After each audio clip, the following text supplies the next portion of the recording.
BJP এই শয়তান পার্টিটা, এই শয়তান পার্টির বুদ্ধি এবং পরামর্শে জ্ঞানের সিং বেআইনিভাবে সমস্ত ভোটারের নামগুলো মেখলিগঞ্জে 26,000 ভোটারের নাম ওরা কেটে দিয়েছে।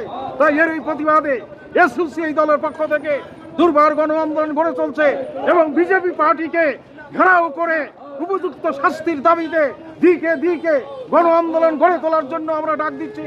কারণ এই বিজেপি সাম্প্রদায়িকভাবে বৈধ ভোটারের নাম কেটে দিচ্ছে। তাই বিজেপি সরকারকে উপযুক্ত শাস্তি দেওয়ার জন্য দিকে দিকে গণ আন্দোলন গড়ে তুলতে হবে। কি কারণে মেখলিগঞ্জ থেকে 26,000 ভোটারের নাম কেটে দিল, এর জবাব দিতে হবে। যতক্ষণ জবাব না দিচ্ছে এসইউসি দলের পক্ষ থেকে গোটা পশ্চিমবঙ্গে দিকে দিকে গণ আন্দোলন গড়ে তোলা হবে। বন্ধুগণ, ভোট একটা গণতান্ত্রিক অধিকার, সেই গণতান্ত্রিক অধিকারকে বিজেপি চায় না ভোট দিতে। তাই শয়তান বিজেপি, এই শয়তান বিজেপিকে পশ্চিমবঙ্গ থেকে ঝেঁটিয়ে তাড়াতে হবে।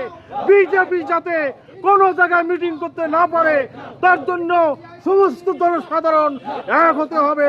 কারো ভোটের অধিকার কেড়ে নেওয়া যাবে না, কাউকে হয়রানি করা যাবে না।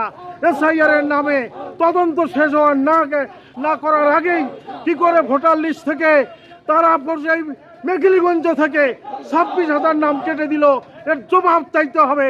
একমাত্র এসইউসি দল আন্দোলন চালাচ্ছে। জনগণের কাছে আমাদের আবেদন, আপনার নাম যদি রক্ষা করতে চান এসইউসির হয়ে আন্দোলন করেন।